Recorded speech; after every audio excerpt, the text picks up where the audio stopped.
the establishment of the Constitution, and then the administrations of Washington, Adams, Jefferson, Madison, through Monroe.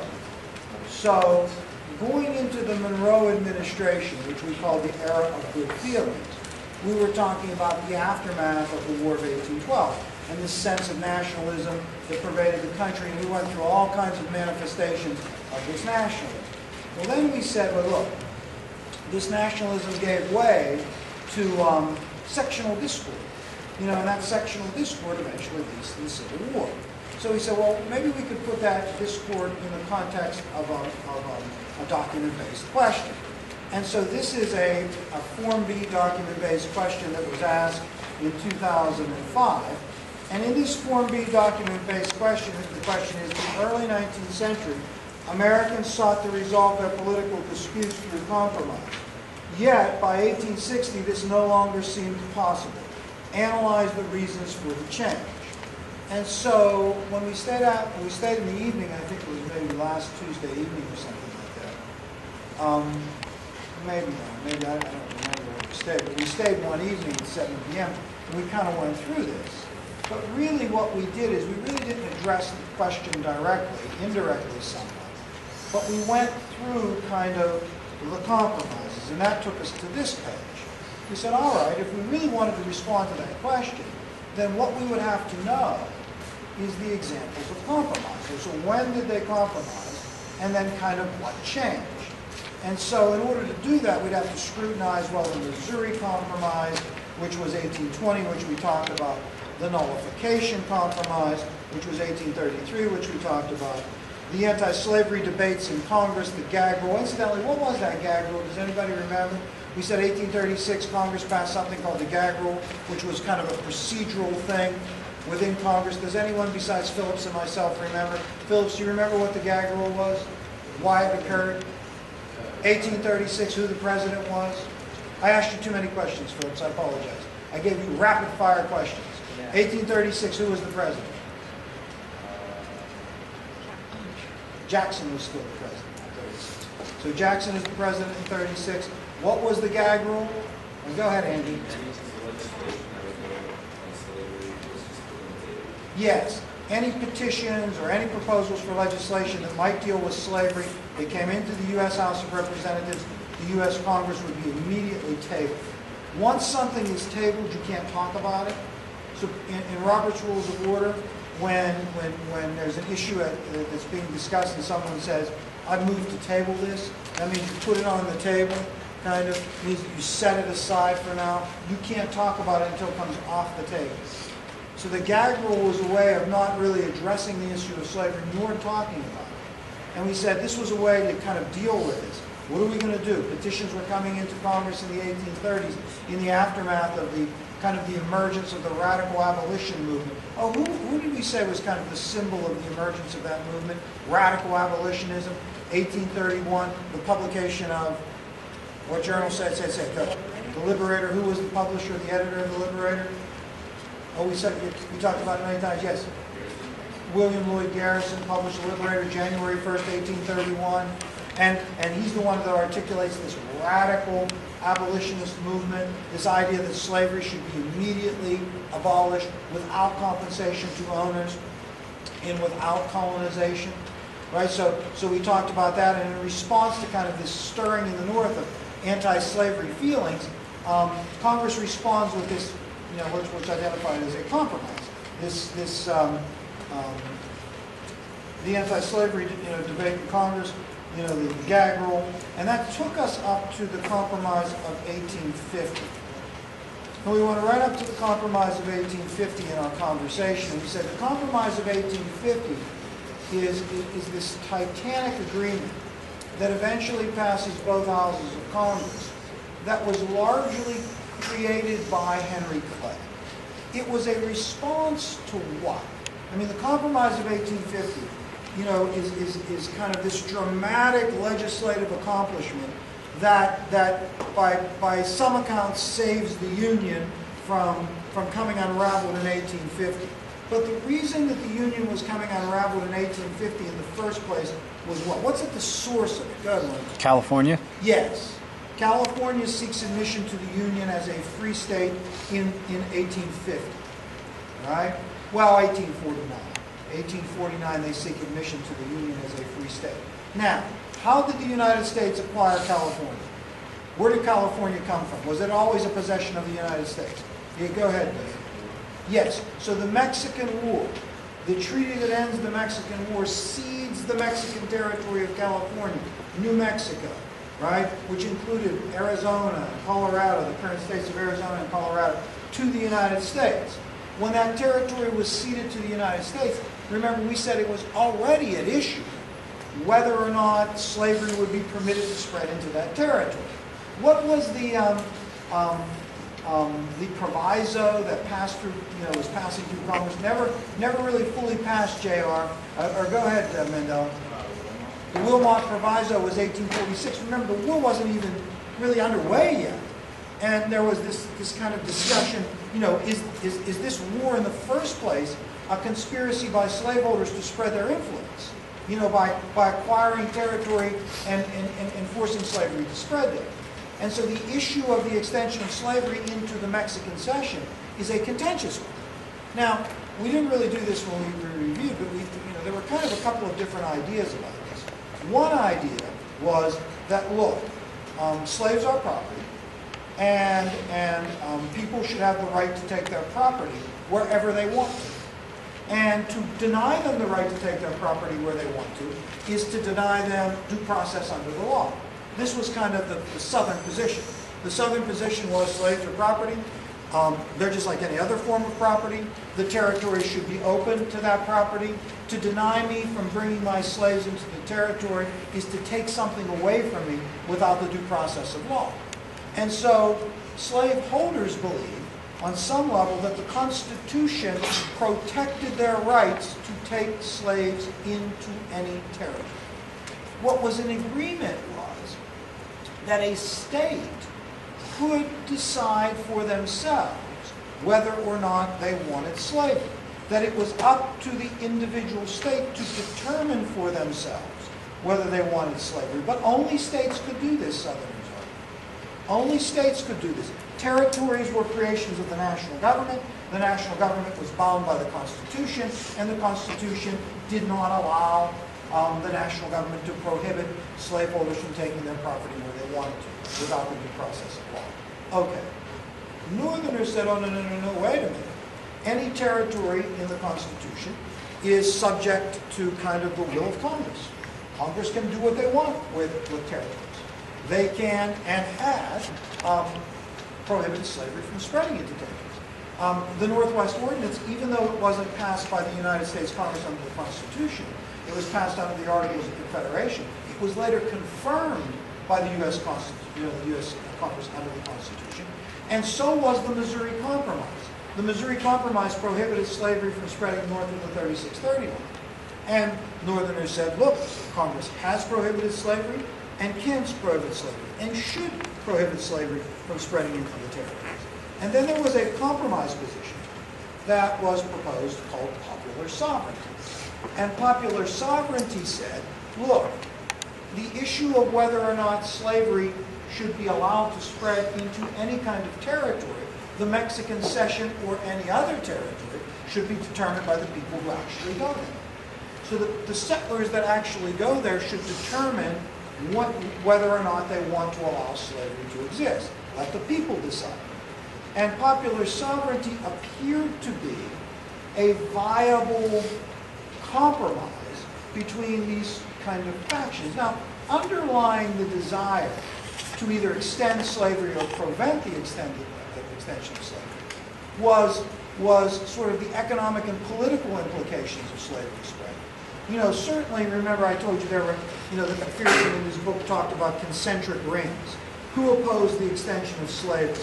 In the center were the abolitionists that had a moral kind of reason for opposing the extension of slavery. But there were also people that politically, wanted, that believed that the slaveholding influence in Congress was inhibiting a national agenda like the American system that would promote their interests and economic interests as well. The slaveholding majority was keeping tariffs low. The slaveholding majority was preventing a national bank. The slaveholding majority was limiting internal improvements, all things that would push the country forward. And that ultimately the slaveholding majority, if they promoted slavery, would prevent the spread of free labor. And that was also an issue. If slave labor went somewhere, free labor could not go. So any place that slavery went would be places where free labor would not have opportunities. And this was something that was important to people like Abraham Lincoln. So you have this sort of multi-dimensional argument about the spread of slavery that comes to a head in 1849 when California wants admission to the Union as a free state. And remember, the then president, Zachary Taylor, a Southerner, right, a Louisianan, a slaveholder, right, told California, you decide for yourself whether you want slavery. And the Californians, if that is a word, I suppose it's a word, the Californians said, we don't. And so California was poised to come into the Union as a free state. Now, remember, at the time, I think it's 30-30, slave and free, or 15 and 15, I'm sorry. 15 and 15, so California, 30 and 30 would be different. You know, I mean, that would be 60 states, so it's 15 and 15. So this would disrupt the balance and kind of permanently. And to make matters worse, Utah and New Mexico were threatening to come in the Union as free states as well. And so the South responds to California's attempt to enter the Union as a free state by saying, maybe we'll leave. If this happens, we have no reason to stay. And so it is Clay that steps into the picture and says, well, let's explore all of the options. It's terrifying. I hope, did you bring it up? Yeah. It's just the rain, don't be afraid. So we said it is Clay that kind of looks at all these outstanding issues and puts together this compromise. Now, of the compromise of 1850, what are you going to have to know? I'm not sure. I'm not sure what may be asked of any element of the compromise of 1850. But it seems to me that the big two things that were part of it is this. California is in free. That's the big thing the North gets. In return, the South gets a strict new fugitive slave law. The South gets a strict new fugitive slave law. Now remember, in the Constitution, it was clear that the North had an obligation, that free states had an obligation to assist in the return of fugitive slaves. Although the word slavery is not used in the Constitution, there is a clause, the fugitive slave clause of the Constitution, that suggests that this has to be done. It had been occurring, but along comes, the radical abolitionist movement and the development of the Underground Railroad, and the Underground Railroad is sort of a slap in the face to Southerners. Look, not only are Northerners not helping to return fugitive slaves, they're assisting in their escape. And so the Fugitive Slave Law was national legislation that demanded compliance of local officials in capturing and returning fugitive slaves. Remember, we made the argument, and this would be good if you had the context to bring this up in some kind of essay, that the Fugitive Slave Law that was passed was the most pervasive piece of federal legislation that had ever been passed up until that point. The South was quick to kind of argue they were fighting for states' rights. Well, the Fugitive Slave Law kind of trumped the state rights of states that were passing personal liberty laws and providing opportunities for slaves to kind of resist apprehension and return. So it's kind of ironic that the South would argue they were for states' rights. It seemed that they were for states' rights as long as those states' rights provided for the protection of slavery. Well, those were the two main things of the compromise. There were 8 things in general, but those were the two main things. And remember, the compromise of 1850, which is this kind of monumental compromise, really, we said, wasn't a compromise at all. Because no one really voted for anything that they didn't like. Douglas eventually divided the legislation into pieces and formed individual coalitions of senators and congressmen to get them passed. And so all the elements of the compromise passed, but no one really compromised. But in the aftermath of that passage of the compromise, there is a sense in the country that we've done it again. You know, we kind of did it in 1820 with the Missouri Compromise. We did it in 33 with the Nullification Compromise. Now we did it in 50 with the Compromise of 1850. And so now we've dodged the bullet. And that kind of takes you to this question.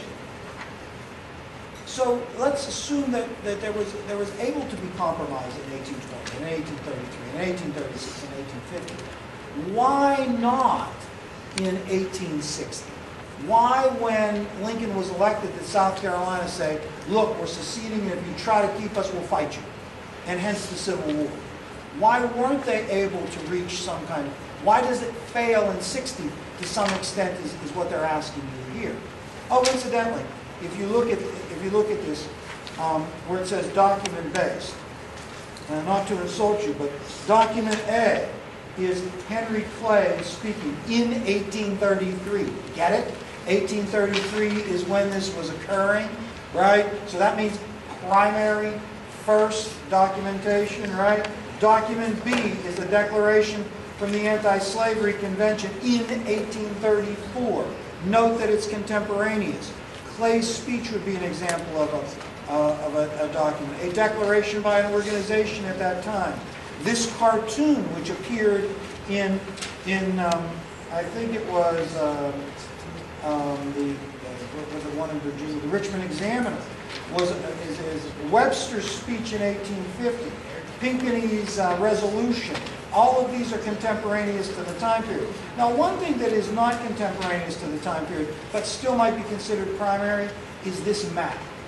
This map could be done now, but it is still considered to be primary documentation because it's expressing a reality, unalterable reality of what occurred then, the voting pattern. So the voting patterns are primary. Expressing it in this format, this still remains a primary document. Okay? But anyways, all right. So now we're in the 1850s.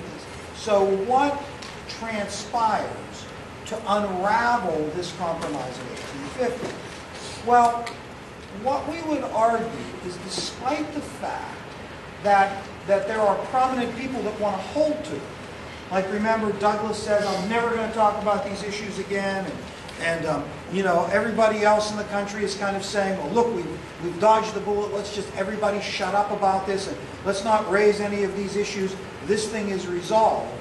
Underlying this were some problems. And one of the biggest things that was problematic about the Compromise of 1850 was, in fact, the strict new fugitive slave law. Remember, we said the strict new fugitive slave law, as it was enthusiastically enforced by federal officials, really exposed to Northerners kind of the inhumanity of slavery. That free blacks in the North feared that they would be captured. They didn't have an opportunity to defend themselves in court. Slave catchers could deputize average citizens. The strict new fugitive slave law demanded participation of Northerners in slavery, which they resented. And it intensified a moral opposition by many Northerners against slavery. In addition to that strict new fugitive slave law being enforced, and that kind of intensifying people's anti-slavery opinions, there was also the publication of Uncle Tom's Cabin. Who wrote it? Harriet Beecher Stowe, 1815. Oh, we should know that because we went through all the Beechers, right? Lyman Beecher was her father. Henry Ward Beecher was her brother. All the Beechers were prominent people. But Harriet Beecher Stowe in 52 writes Uncle Tom's Cabin, which is published to wide acclaim, circulates widely, a novel that to many people kind of unveils the inhumanity of slavery. Northerners read it and were sympathetic to the characters that were in the novel, to the stage play. It caused people to have kind of a deeper empathy for the enslaved, and it intensified Northern public opinion against slavery. At the same time, it solidified Southern public opinion in support of it. Right? Remember, by this time Uncle Tom's Cabin was published, Southerners had really shut down opposition to slavery in the South. Garrison's Liberator was not circulating. You remember, postmasters in the South threw away abolitionist literature. Abolitionists were not permitted to speak. The gag rule kept it out of the United States Congress. And remember, many Northerners kind of said, well, look, this is what slave society does. It tramples on liberties. This is why we don't want it to spread. And so, Southerners more intensely kind of defended slavery. Northerners were increasingly antagonistic towards it. Yet, the Compromise of 1850 holds. So what breaks it open? What does break it open? And who breaks it open? Somebody's ripping tape. That's what it sounds like. Doesn't it? Somebody's ripping tape. Not you people. It's insidiously in my ear. I'm talking. I don't know what it is. It's kind of driving me nuts. But what is it an event? Anybody know? Anybody know? It's just real quick. Douglas, the Transcontinental. It's Douglas, the Transcontinental Railroad in Kansas, Nebraska. What breaks the Compromise of 1850 is Kansas, Nebraska. And Kansas, Nebraska addresses, right, the territory in which slavery had been prohibited. Remember, by 54, the country is expanding, and rails are central to that expansion. And it became clear that the national government was going to finance and support one transcontinental rail line. Everybody wanted it. Douglas, as the senator from Illinois, wanted it to start in Chicago and go to Sacramento. In order to do that, it would have to pass through the territory that was unorganized. This was unorganized territory in which slavery was prohibited as a part of the Missouri Compromise. Southern representatives would not permit that to occur. They would not permit that to occur. And so Douglas basically dealt with that. What's it going to take? What's it going to take to get your support for this, for this railroad passing through this area? And eventually what Douglas supports and passes Congress is the Kansas-Nebraska Act. Now, the Kansas-Nebraska Act divided that territory north of the 3630 line into two parts. South was Kansas, north was Nebraska. In both of those parts, slavery was to be determined on the basis of popular sovereignty. So the people that migrated to those territories could decide the issue of slavery for themselves. Now, this is the first kind of legitimate, test of popular sovereignty. Popular sovereignty seemed like a good idea, but the actual implementation hadn't fully been tested yet. So this is the first time that it's going to be tested. Ultimately, what Douglas did is he used the same language for popular sovereignty that was in the Compromise of 1850 for New Mexico and Utah, in which slavery would be determined on the basis of popular sovereignty. But clearly, Kansas and Nebraska were divided for what reason? Remember we said this, and I teased it out of you. It took hours for me to tease it. It took days of teasing out why Kansas and Nebraska was divided. This great territory that had once been Nebraska was divided into two, a southern and northern part. Implicit in dividing it was what? Go ahead, Della. Remember I teased it out of you? Kristen, do you remember I teasing it out of you? Yes. Yes, because the southern part would be slated for slavery, and the northern part would be slated for freedom. Now, this seems like yet a compromise, right? Here is this territory, balance is maintained, the south gets part, the north gets part, slavery extends into the southern part, not into the northern part. But remember, the reaction to Kansas, Nebraska is significant. Northerners deeply resent it. In order to accept Kansas, Nebraska, you must disavow. And what becomes null and void if you accept and Kansas, Nebraska passes? Something becomes null and void. Say it, Billy. Darn you, Billy. Go ahead, say it, Ernest. Can you picture this in your head? Are you picturing this in your head? Go ahead. Yes. The Missouri Compromise becomes null and void because remember, the area that Kansas-Nebraska addresses is the area in which slavery had been previously prohibited. Could slavery now exist in that area? Yes. If the people wanted it, it could. And remember, dividing it into two parts would suggest that the slaveholders could go into Kansas, the free people could go into Nebraska, and what the South would get is an additional slave state out of a territory that they had already lost. What the North would lose was territory that had already been free of slavery. Northerners deeply resented this. Kansas, Nebraska. Remember we said that Douglas said, oh, this is going to create a hell of a storm. But even saying that, Kansas, Nebraska would create a hell of a storm, he kind of underestimated the reaction. Northerners were furious. The Missouri Compromise had held for 34 years. It had an air of constitutionality to it. It was further evidence to many Northerners, including Abraham Lincoln, who comes out of political retirement because of Kansas, Nebraska, of further evidence of a slave conspiracy.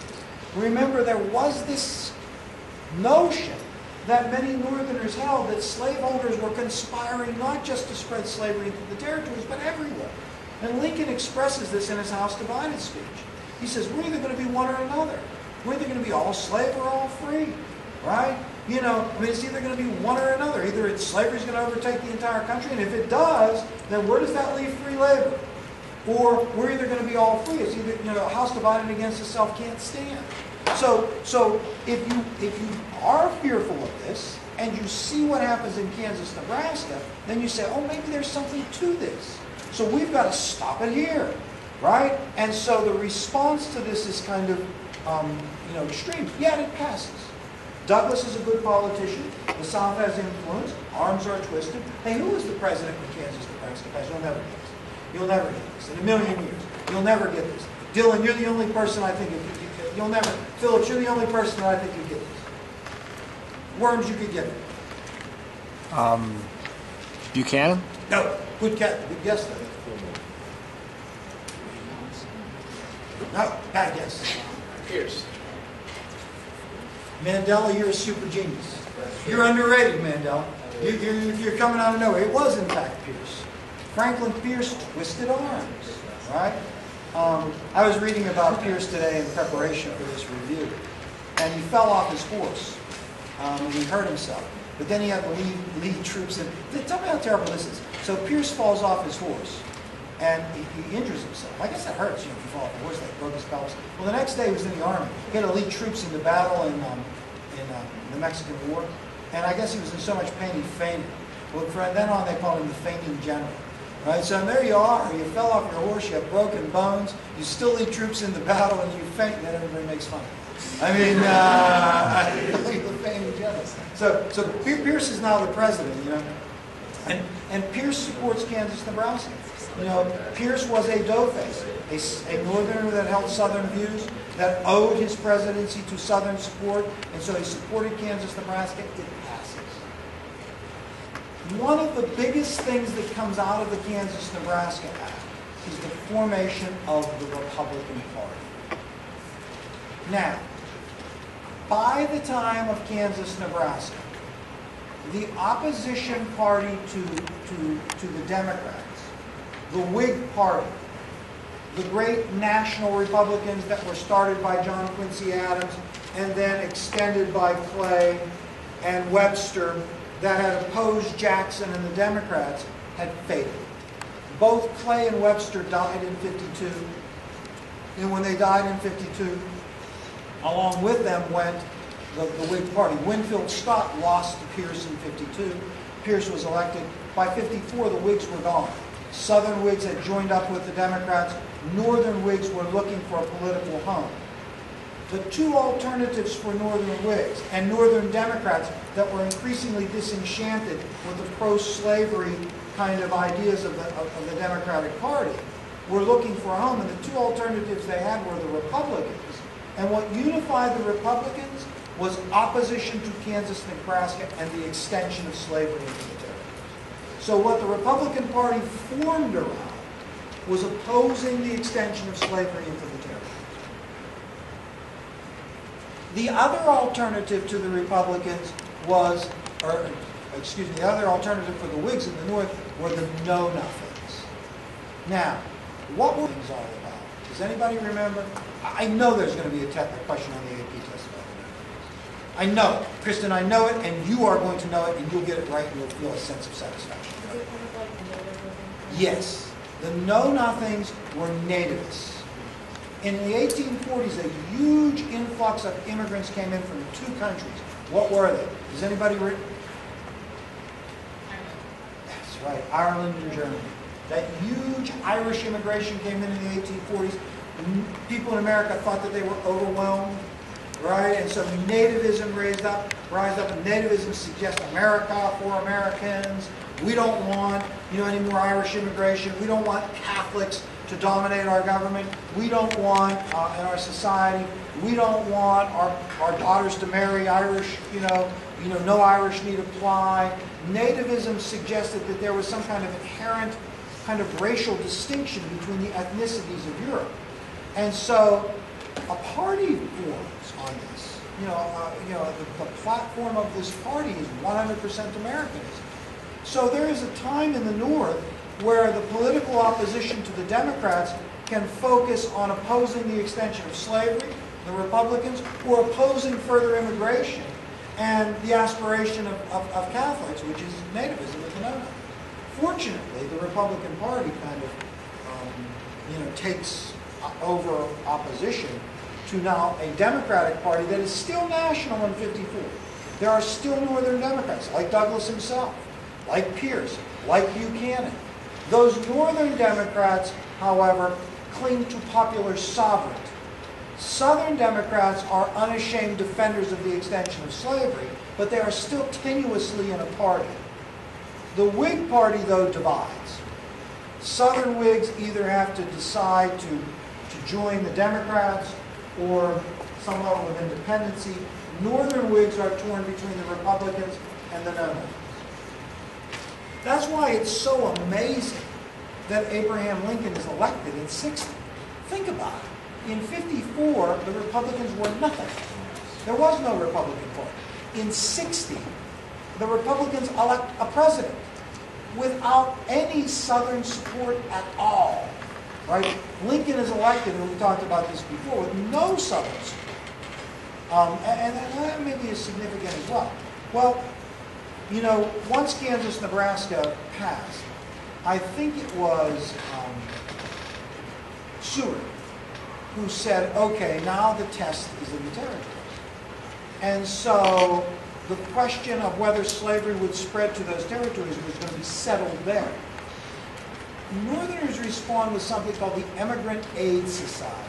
Does anybody remember that, what the Emigrant Aid Society was and did, besides the instructor? Dylan, do you remember the Emigrant Aid Society? You do, I know you do, I knew you did. Go ahead. From where? Well, not from the neighboring states. From where? New England. And who was instrumental in the Emigrant Aid Society? We just talked about it. Henry Ward Beecher. Henry Ward Beecher, the preacher Beecher. Beecher's Bibles. They financed immigrants to go to Kansas to vote the right way. And remember, Missouri responded. The Missourians, which was a slave state, responded by having people come from Missouri on election day. And so there was, in Kansas in particular, kind of this fluid situation as there was an election for a territorial legislature. Because once a territorial legislature was seated, that legislature was going to determine whether or not slavery would exist in the Kansas territory. And remember, we said that, look, what really ultimately happens is pro-slavery elements cross the border from Missouri into Kansas on election day and fraudulently steal the election. Elect fraudulently a pro-slavery legislature. Remember we said it was so fraudulent that the governor, the territorial governor that was sent there by Pierce, who was sympathetic to slavery, said, I can't support this. I can't support this. This is just too much fraud. And so, now again, think about this. If you were of that mind that there was a conspiracy to spread slavery, first there's Kansas, Nebraska. Then what do the slaveholders do? The slaveholders, steal the election so that they can install slavery in Kansas. Well, I mean, if you're Lincoln and the others that are convinced that this is a conspiracy, this is further evidence of it. The result is eventually what we call, I'd catch that like kung fu, right? I'd freak out if I did that, wouldn't it? The result is what we call bleeding Kansas, where and I think I don't know if this term comes from this, but you may have heard of bushwhacking. Bushwhacking. I don't know if it comes up, but it's used there, and that's when you kind of attack, kind of these terrorist kind of attacks on each other. And the big sort of terroristic action is the sacking of Lawrence. Remember the pro-slavery settlement of Lawrence is sacked by anti-slavery, forces. They burn buildings down, and and there's two governments in Kansas, and one pro-slavery and one anti-slavery, and there's violence. But the big kind of response was, in response to the sacking of Lawrence, John Brown raids at Pawanatati Creek. Right? Is it Pawanatati Creek?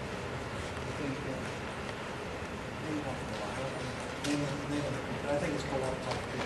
John Brown raids there. And Brown and his associates kill 5 pro-slavery people.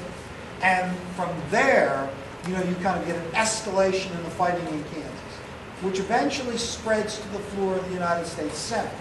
Remember, we said in May of '56, Charles Sumner delivers that inflammatory speech about the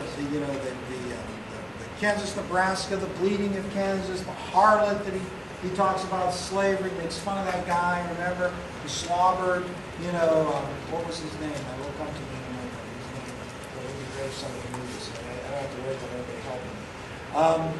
Butler, Andrew Butler.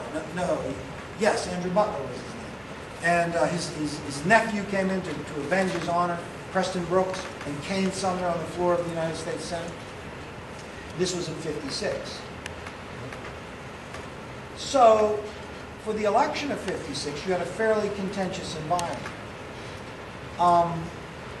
The Republicans put up their first candidate in '56, which was John Fremont. The Democrats run Big Buck Buchanan, right? Buchanan, what's Buchanan's first name? James Buchanan, a veteran Pennsylvania politician. What is it? Somebody have a music box. Remember Taylor had that nice music box in third period today? What is it, Josie? What is it? It has a mind of its own. Skynet. So, okay, where are we at? The election of '56. Well, just give me another minute. Who's the Republican? Fremont. Fremont. Remember John Fremont? First Republican candidate. Fremont. And the Democrat was Buchanan, and Buchanan was elected. Now, Buchanan attempts to kind of settle the issue of the extension of slavery by supporting a Supreme Court decision. In the aftermath of the election of '56, Buchanan, in his inaugural address, pleads with the American people. A court decision is coming down that addresses the constitutional issues that were there.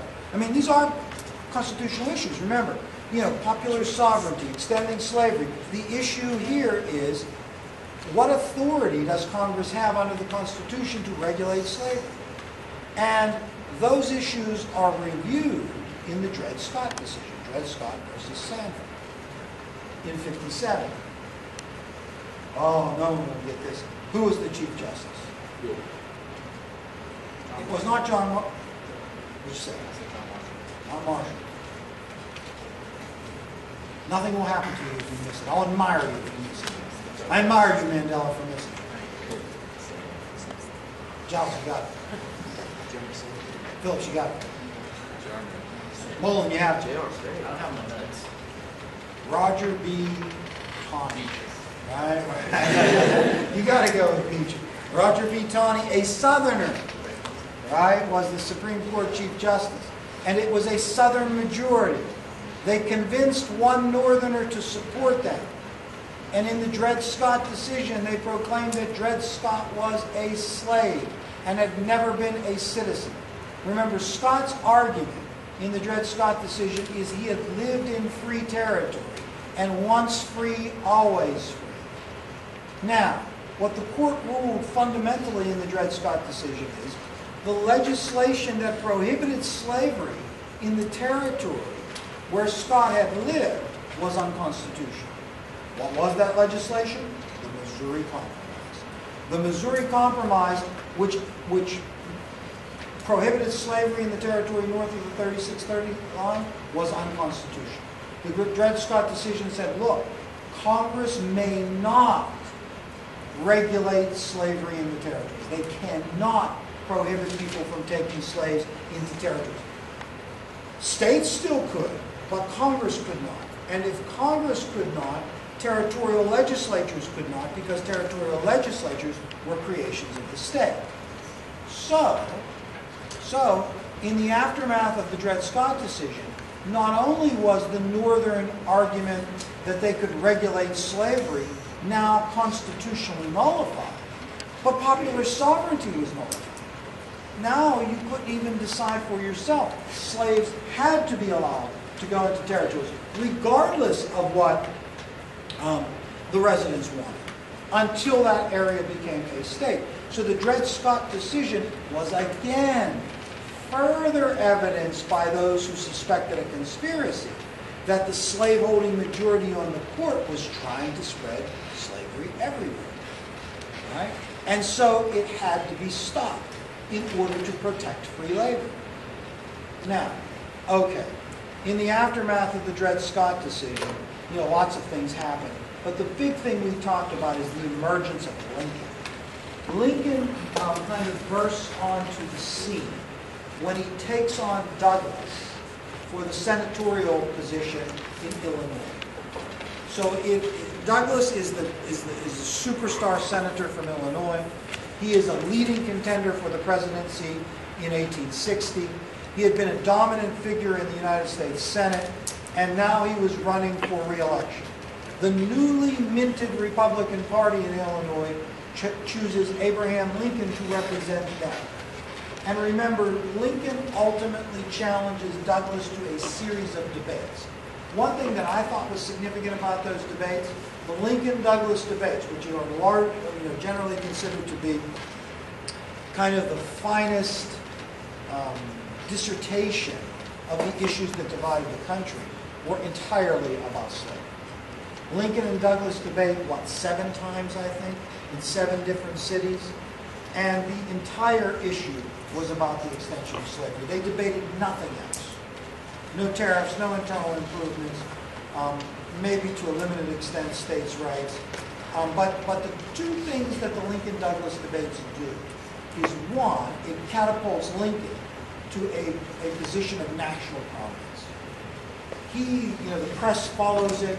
He now becomes a leading spokesman for the new Republican Party. So Lincoln is catapulted into national attention. The other thing that happens is something called the Freeport Doctrine. And the Freeport Doctrine was Douglas's response to the Dred Scott decision. The Dred Scott decision had taken away the thing that kept Northern Democrats in the Democratic Party. The thing that kept Northern Democrats in the Democratic Party was popular sovereignty. How can we stay in this party with slaveholders? Well, if everyone agrees that the people that go through the territories decide for themselves, then that's democracy, popular sovereignty. That kept Northern Democrats, like Douglas, who was a Northerner from Illinois, in the party. Well, okay. Lincoln asked Douglas at Freeport, well, what are you going to do? Popular sovereignty is dead. You can't maintain popular sovereignty in light of the Dred Scott decision. Douglas responds by saying, well, look, yes, you can. Because although slavery cannot be outright banned in the territories. If a territorial legislature doesn't pass and implement the infrastructure legislation that protects slavery, no one will bring their slaves there. So in other words, the Freeport Doctrine was a way to circumvent the Dred Scott decision and still allow territorial legislatures to decide the issue of slavery. Now, the Freeport Doctrine kept the Democratic Party unified temporarily, but it inflamed Southerners who thought that they had lost something. You know, we had won something with the Dred Scott decision, and now Douglas, you kind of took it away from us. So Douglas kind of loses the presidency with the Freeport Doctrine. He unifies the party, but he loses the presidency.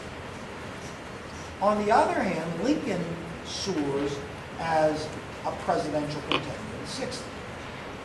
Now, going into the election of 60, we'll wrap this up now, the biggest issue, the biggest event is John Brown's raid.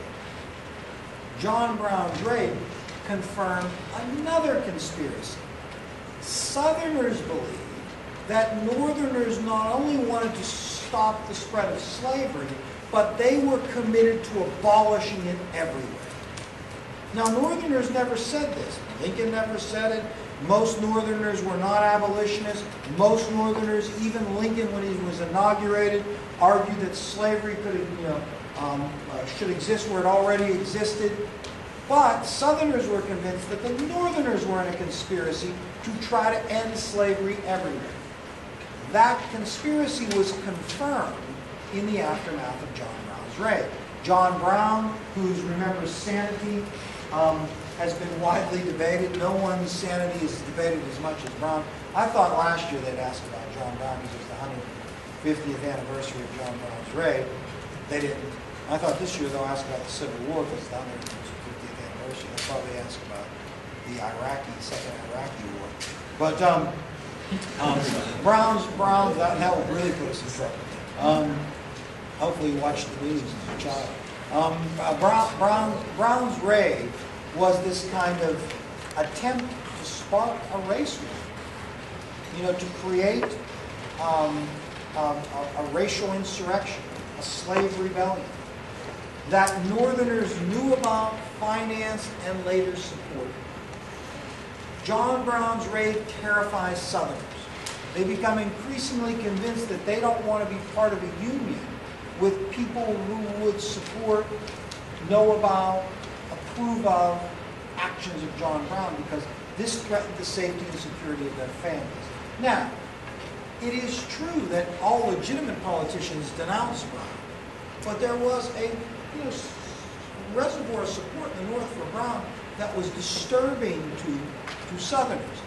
Therefore, when Lincoln wins the election in 60 with virtually no Southern support, the South is going to be convinced, particularly South Carolina and 6 other Confederate states, that their interests can no longer be protected from a hostile Northern majority.